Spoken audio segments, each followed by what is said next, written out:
6 uninterrupted minutes, O.J. puts himself, hypothetically, at the scene of the crime. Why don't you tell me what might have happened on the night of June 12th, 1994? Charlie.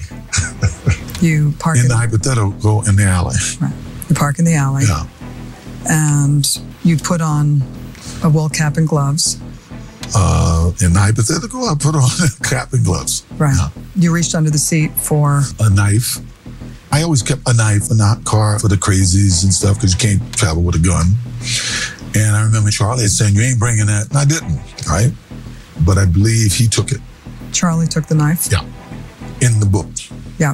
And I remember I grabbed the knife. I do remember that portion, taking the knife from Charlie. And to be honest, after that, I don't remember. Except I'm standing there and there's all kind of stuff around. And I hate to say this, but this is hypothetical. I'm sorry. Right. I know we got to back up again. Right. It's okay. I want to back up. This is hard. This is hard. I know. I want to back up to try to make people think that I'm Shapiro now says that a lot of what you think you know about the trial is wrong. The prosecution wedded themselves to one knife, one killer theory. I think it's pretty clear that it was within reasonable medical probability that more than one knife was used. There's a strong possibility that more than one person was involved. And you believe the killer of Nicole Brown Simpson and Ron Goldman has never faced trial? I think there's a strong possibility that that's the case. So you're O.J. Simpson in 1994, and you've just been accused of brutally murdering your ex-wife, Nicole Brown, and her friend, Ron Goldman. Right from the start, there was a ton of evidence against you. Your blood was found at the crime scene, while Nicole's blood ended up all over your car and clothes. You had all the motive, all the opportunity. Anyone would look at this case and say, "Case closed. O.J. Simpson did it." But here's the thing. In this world, if you have enough money, you will never go to prison. And as one of the most famous football players of all time, you had all the money in the world. But even so, there was extremely strong evidence against you. So how were you gonna wiggle your way out of a double murder charge?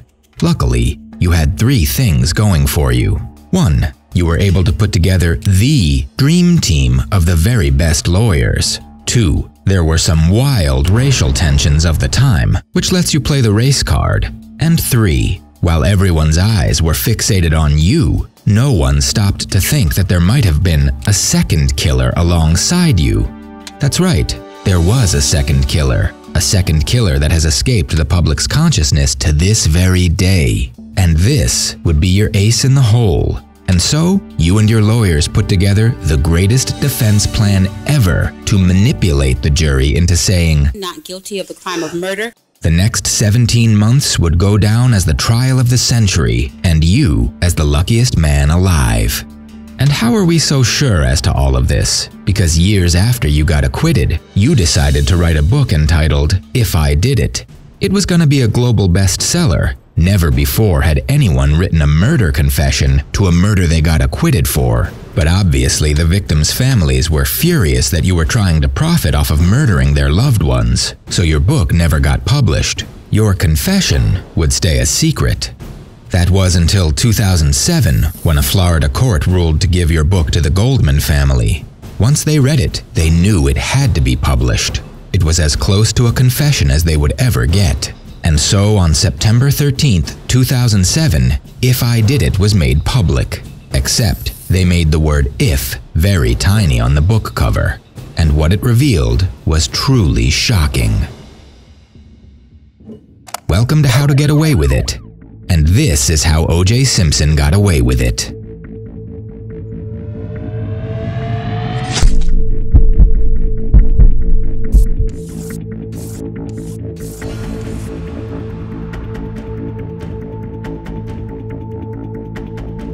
O.J. Simpson spent $3 to $5 million on his trial, and the government spent over $9 million to prosecute him. Getting justice costs a lot of money. But what if you've been victimized and don't have millions of dollars at your disposal?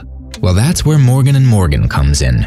Morgan & Morgan is a law firm where you only pay if they win your case, and they have recovered over $15 billion for their clients. Corporations they have taken on include 3M, Johnson & Johnson, and Monsanto. But they don't just take on giant cases like this. Let's say you got into a wrongful car accident, or were the victim of medical malpractice, or even the Maui wildfires, for example, or any of the other areas they practice in. All you have to do is go to forthepeople.com/how-to with the link below. There you can submit your claim in 8 clicks or less. After that, Morgan & Morgan will evaluate your case, and that's it. If they can take your case, you're gonna have America's largest injury law firm fighting for you for $0 out of pocket. Just like they fought for Porter Ranch residents affected by a giant gas leak and got a $1.8 billion settlement. So you can scroll down and click the link below to go to forthepeople.com/how-to to get your free case evaluation today. Thanks to Morgan & Morgan for sponsoring the video. O.J. Simpson met Nicole Brown when she was just 18 years old. And over the next 15 years, they looked like the perfect all-American couple. They got married, had kids, and lived in a massive house in Los Angeles. To everyone on the outside, they had the perfect life. But in private, things were nowhere near as great. According to O.J. and Nicole's friends, the couple was always fighting, and more often than not, those fights would turn violent. It got so bad that Nicole started keeping a record of all the times O.J. had abused her, a total of 60 in just a few years. And it wasn't just Nicole keeping record. More than once, police had been called out to their home over O.J.'s behavior. A little later, my housekeeper came and told me that the cops were outside. And the one thing that hurts me as much as anything in this, besides being considered by some a murderer, this being a batterer. Police arriving at the scene describe a bloody and terrified Nicole hiding in the bushes. She ran toward them, screaming that O.J. was going to kill her. Her sister took photos documenting Nicole's injuries. It was one of multiple occasions that police responded to Rockingham for a domestic disturbance. This time, O.J. would be charged with spousal abuse and sentenced to 120 hours of community service. By 1992, Nicole and O.J. divorced, but the drama wasn't over yet. Even as the couple waited for their divorce to be finalized, Nicole's close friends say O.J. began stalking her. On the way home, I'd say, I'll see if she's home, because if she's still up, I don't know how late she stayed out, maybe, I can get something. In any event, as I approached her front door, she has a window right along the walkway there. I can hear something and I can see movement. And when I look, I can obviously see she was involved in something. I didn't know who it's with or what. And I hit the door and left. When you knocked on the door? No, I just hit the door. When you hit I wanted them to be alert, be aware that somebody's around and maybe they'd move or something. That's why I didn't even look. I just hit the door twice and left. Everything in O.J. and Nicole's lives was building up to the moment when O.J. snapped. And as O.J. Simpson, you had become jealous, obsessive, and dangerous. The last straw came on the night of June 12, 1994. When you and Nicole attended your daughter's school recital, something about Nicole's dress had set you off. It was short and tight, not something you thought the mother of your children should be wearing. To Nicole, it seemed like something completely insignificant. Little did she know it would drive you to murder.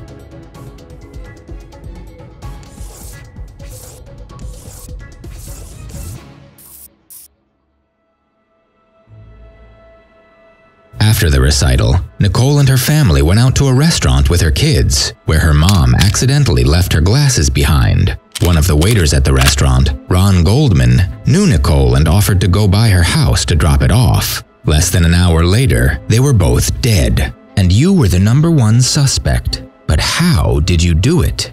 In the murder trial, it was all the small things like the famous gloves not fitting that created reasonable doubt. The small possibility that maybe you didn't do it. And building on that, the dream team eventually convinced the jury to let you go. If it doesn't fit, you must acquit. But it left a lot of questions unanswered. Why didn't the gloves fit? Who got rid of your bloody clothes? And how did you move your car into the driveway when you were already in the house?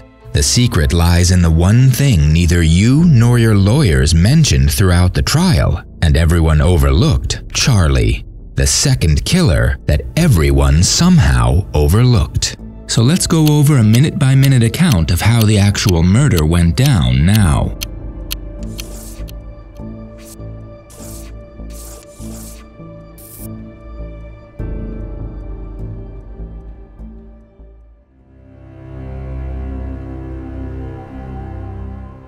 After your daughter's recital, you drove home in a bad mood. Nicole hadn't invited you to dinner with her family, but you hadn't wanted to go with them anyway. You had a flight to catch to Chicago at 11:45 that night and wanted to get home to finish packing. By the time you arrived home, you were starving, so you and Cato Kalin, a friend who was living in your guest house, headed over to McDonald's in your black Bentley. But according to some, food wasn't the only thing you bought there. Some sources claim you and Cato also bought crystal meth from a drug dealer who used to hang around the area. By 10 p.m. you were back home. The limo would be picking you up in just over half an hour. And that's when things started happening. This guy Charlie shows up, the guy who I recently become friends with. I don't know why he had been by Nicole's house, but it told me you wouldn't believe what's going on over there. And I remember thinking, well, whatever's going on over there has got to stop, right? So we kind of hooked up together, and I'm kind of broad stroking this. We go over, get in the Bronco and go over. In the hypothetical, I put on a cap and gloves. Right. You reached under the seat for? A knife. I always kept a knife in the car for the crazies and stuff because you can't travel with a gun. And I remember Charlie saying, you ain't bringing that. And I didn't, right? But I believe he took it. Charlie took the knife? Yeah. In the book. Yeah. Yes. So the back gate, you go through the back gate? Yes. It appears like Nicole had candles all the time. And music was on, and while I was there, a guy shows up. So Ron Goldman comes in the back gate. Yeah, a guy that I really didn't recognize. I may have seen him around, but I really didn't recognize him to be anyone. In the mood I was in, I started having words with him. He says to you, I just came by to return a pair of glasses. Judy left them at the restaurant. And I don't know if I believed it or didn't believe it. It was pretty much immaterial. I was more concerned about everything that was going on, and was fed up with it, I guess.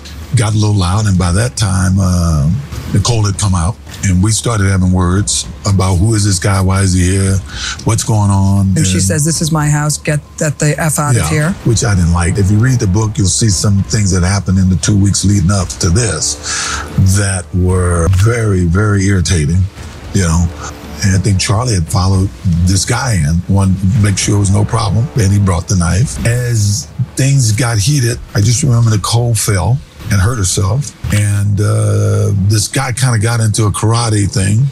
And I said, well, you think you can kick my ass? And I remember I grabbed a knife. I do remember that portion, taking a knife from Charlie. And to be honest, after that, I don't remember, except I'm standing there and there's all kind of stuff around. I hate to say this, but this is hypothetical. I'm sorry. Right. I know we got to back up again. Yeah, I think everything was covered, would have been covered in blood. Before taking the knife from Charlie? I had no conscious memory of doing that, but obviously I must have, because they found the glove there. You wrote in the book, I had never seen so much blood in my life. In both the book and TV interview, you said you couldn't remember the actual murders, just what happened directly before and after them. But if this was a hypothetical, why would you need to remember anything? You would just be making stuff up. I think he's confessed to murder. If I'd known he said this in 2006, I would not have objected to the release of this video. I mean, he may try and describe it as a hypothetical, but of course, it becomes I did this, I felt this, I saw this. Could the truth be that you had done it? You were just so high on meth that you blacked out when the violence started? And who was this Charlie guy who apparently barely knew you, but was more than willing to go with you on a murdering spree and stay quiet about it? Some people say that Charlie was you, and that you used Charlie to describe your reaction to the killing, while others are sure Charlie was a real person and the only reason you got away. As your story continues, things get a little clearer, with Charlie freaking out over Nicole and Ron's dead bodies and you covered in blood. You instinctively start pulling off your blood-stained clothes and shoes, dropping them in a pile in front of you. In seconds, you picked up the pile and you and Charlie made a quick exit through the back door. Not realizing that your hands were covered in blood, you pushed the door of Nicole's property shut, leaving behind the perfect DNA signature for the cops to find. Panicking, you and Charlie rushed back to the Bronco, got in, and drove away. Charlie was in a complete meltdown, and you weren't doing well either. You couldn't believe what you had done. But it didn't matter. It was done. You couldn't change that. Now you had to cover your tracks, starting with the limo driver who would be waiting for you by the time you arrived home. As you and Charlie drove up to your house, you spotted the limo pulling up to the driveway. Your path was blocked. Thinking quickly, you changed your direction and drove over to your neighbor's property at the back of your house. You would have to sneak in through your neighbor's yard if you wanted to avoid being seen. But that left the Bronco. If the cops found your car parked next to your neighbor's yard and not in your driveway, it would be a dead giveaway. Luckily, you had Charlie. Charlie would be the one to get rid of the bloody clothes. He would also wait until you left with the limo and pull the Bronco into the driveway before closing the gate and throwing the keys in the mailbox. Simple. And that's exactly what he did. In the meantime, you quietly snuck through your neighbor's yard and into your own. In the darkness, you made your way past the guest house, accidentally bumping into one of the air conditioning units as you walked. By 10:45, you had made it inside your home. You knew the limo driver would have tried calling the house by now, so you made your way to the bedroom in darkness before switching on the light and taking a shower. If the driver wanted to know why you were late, you would just tell him you overslept. By 11:15 p.m., you were in the limo and on your way to the airport. Sticking to the plan, Charlie parked the Bronco in the driveway and shut the gate behind him. He didn't notice the bloodstains on the outside and inside of the car in his rush to get away. You were asleep before the plane even took off. Less than 30 minutes later, Nicole's neighbors would discover her and Ron's bodies and call the cops. The first suspect on their list? You.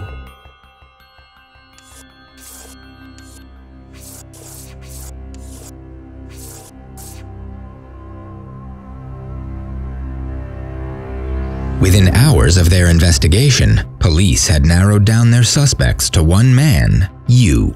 Whoever Charlie was, he hadn't spent enough time with OJ to get the media's attention, and since there was nothing to suggest anyone else had been involved in the murder at first, no one really considered the possibility of a second suspect. So all the cops' focus went to you.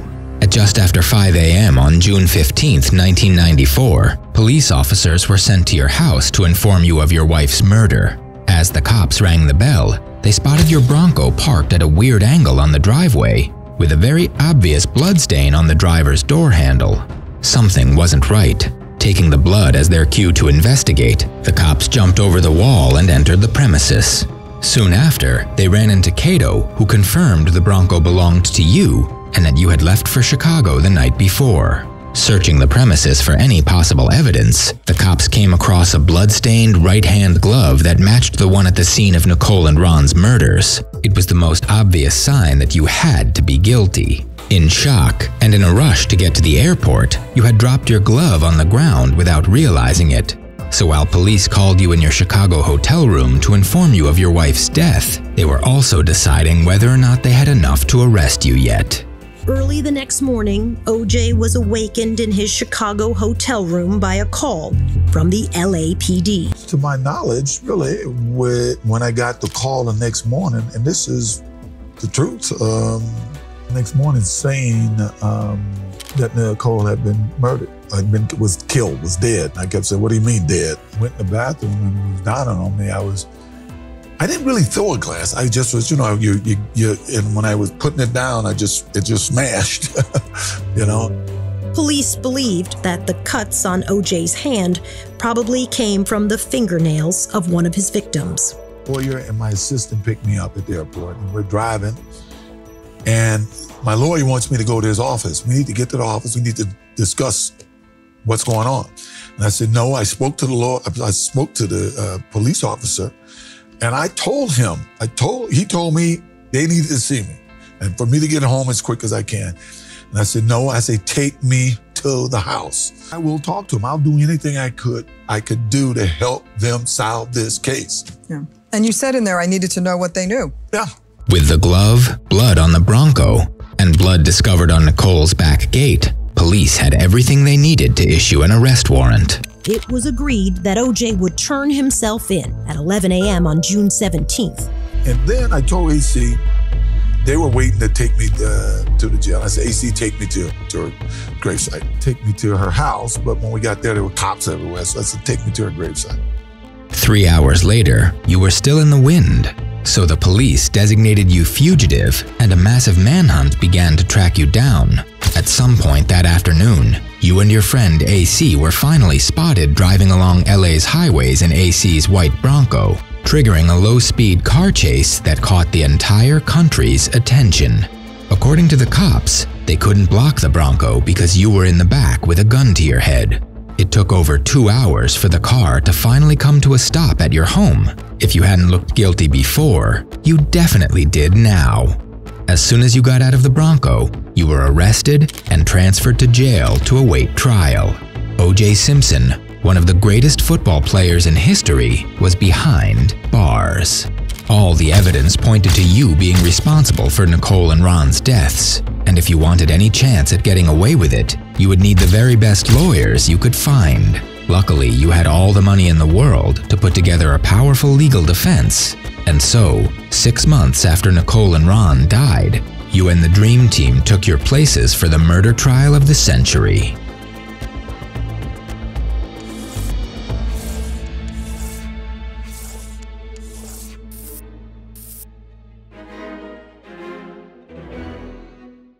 Right from the start, it looked like an open and shut case. At the crime scene, the blood on Nicole's back gate and 5 drops of blood outside the home had DNA that matched O.J. Simpson's. They also found O.J.'s DNA on the right-hand glove they collected at the scene. The same thing applied to the left-hand glove they found at O.J.'s home. Later on, police also collected the pair of socks O.J. had been wearing the night of the murders. A bloodstain near the ankle of one of the socks matched Nicole Brown's DNA. And that's not where the DNA evidence ended. Remember the bloodstains on O.J.'s Bronco?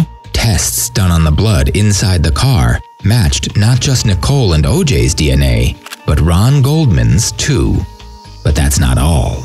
A sample collected from the steering wheel came back with O.J.'s DNA, as well as that of a second, unknown person. Sort of like it would be if Charlie had been the one to drive the Bronco back into O.J.'s driveway.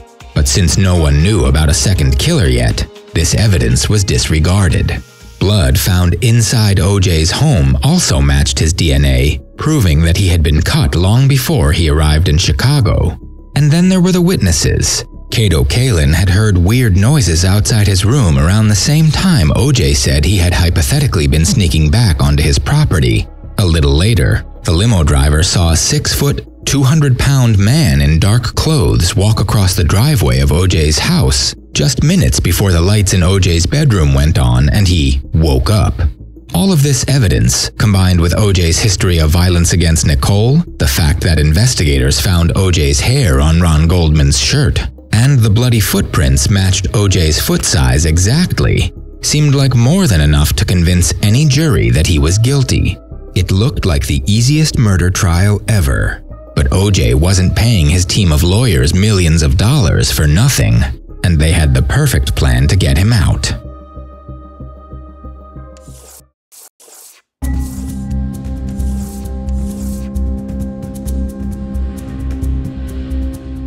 The prosecution's case relied on 2 main things: the fact that O.J. had abused Nicole before, proving he was aggressive and not afraid to hurt her when he was angry, and the hair and blood evidence, proving O.J. had been at the scene of the crime and gotten Nicole and Ron's blood onto his clothes.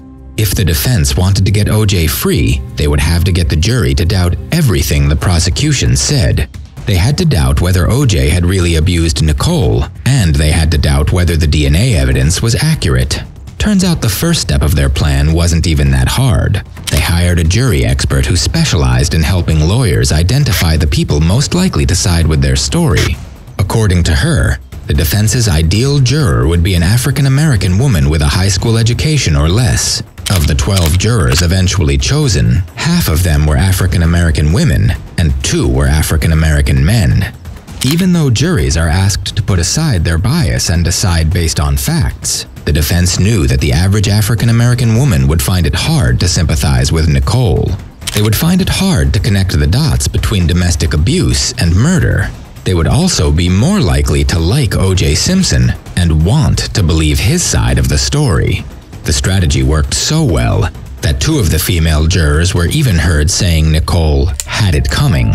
The O.J. Simpson trial happened when domestic violence was still a very sensitive topic for the public to talk about, which perfectly set the stage for the jury to side with O.J. instead of Nicole.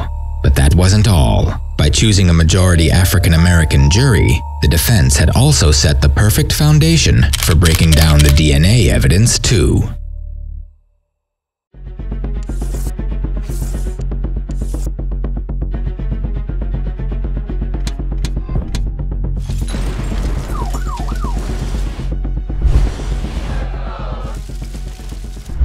The Dream Team's biggest fight would be to have the DNA evidence doubted. They would have to explain how O.J. Simpson's blood had ended up at Nicole's house, and explain the DNA found in his car and on his socks.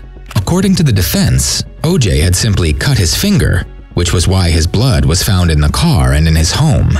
Nicole and Ron's DNA was a little harder to explain away, and that's where the jury came in. See, the murder trial happened in late 1994, just 2 years after the LA riots, when thousands of people protested against the acquittal of 4 white cops who had badly beaten an African American motorist the year before. The LAPD's approval rating was at an all-time low, and everyone believed every last LA cop was nothing more than a racist. So that's what the defense leaned into. They said the cops were trying to frame O.J. and had purposely mishandled the DNA and evidence they collected. They got witnesses who saw police officers mixing different pieces of evidence in one bag, collecting samples without changing their gloves, and breaking all sorts of protocols during their investigation. According to the defense, any cop could easily have planted evidence against O.J., and the last straw came when one of the lead detectives, Mark Furman, was accused of being a straight-up racist. He denied it, but the defense found an audio recording of him saying the N-word 41 times, after he had said under oath that he had never used the word in the past 10 years. That was all the defense needed to prove their point. Racist LAPD cops like Furman had it out for O.J., and they'd obviously gone out of their way to make it look like he had murdered Nicole and Ron. If O.J. had done it, how had he moved his Bronco into the driveway without the limo driver noticing? How had he gotten rid of his bloody clothes? There was no way one man could have done all this. No one ever considered the possibility that there could have been a second killer. And since the prosecution had no other theories or suspects, their case became weaker and weaker. With that, there was only one piece of evidence left to refute: the gloves. And we all know how that went. If it doesn't fit, you must acquit. It was the final straw. Even though the prosecution argued that being soaked in blood and repeatedly frozen and defrosted for testing would have shrunk the glove, they had lost their credibility with the jury. No one wanted to believe the prosecution anymore, and that's all the Dream Team needed. On October 3rd, 1995, O.J. Simpson was acquitted.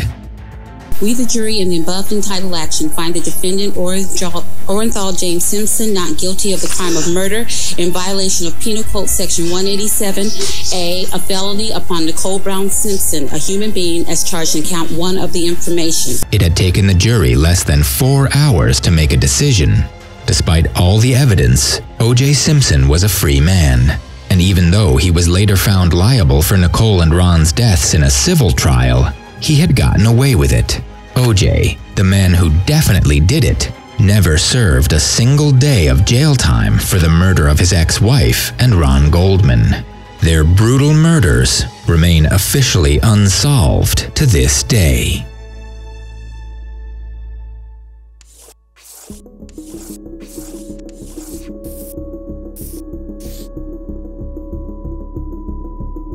O.J. may have been acquitted of Nicole and Ron's murders in the 1994 criminal case, but he didn't get away completely unpunished. Soon after his acquittal, both Nicole and Ron's families sued him for wrongful death in a civil case. It took less than 4 months for the jury to find him responsible for both their deaths. And even though this didn't change the fact that he was acquitted, or that he would never serve jail time for their murders, it gave the family and the world at least a little closure and proved that had things been a little different in the criminal trial, he would have been found guilty.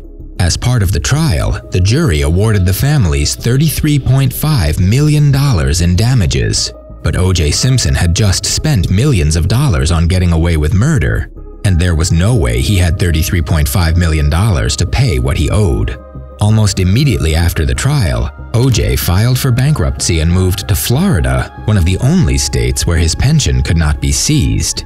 And in 2006, he tried to publish If I Did It, in the hope he could make enough money from its sales to pay off his debt. But that never happened. Instead, whatever assets he had left in California were seized and sold, with all the proceeds going directly to the Goldman family. But even then, it wasn't enough. More than 20 years later, O.J. had only paid the family less than 1% of what he owed.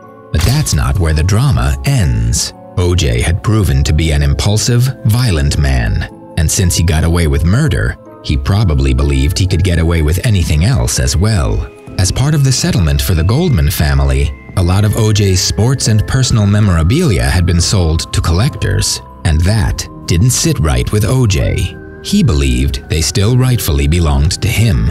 So on September 13, 2007, the same day the Goldman family published his book, O.J. and 4 of his friends broke into a Las Vegas hotel room where some of his stuff was being sold and robbed the 2 owners of the memorabilia at gunpoint. But this time O.J. didn't get away. That same year, he was arrested and tried for armed robbery, kidnapping, and a whole list of other charges. According to Simpson, he, quote, didn't know he was doing anything illegal, end quote. But the jury didn't fall for it this time, and he was sentenced to 33 years in jail. He spent the next 9 years at a maximum security prison in Nevada and was finally released on parole in October 2017. He was 70 years old when he was released. Today, he lives in Las Vegas, plays golf, and regularly posts his political views on Twitter. O.J. Simpson had gone from one of the greatest footballers of all time to a disgraced criminal that lost everything he had worked for. And even if it wasn't a guilty murder charge, at least a little justice was served.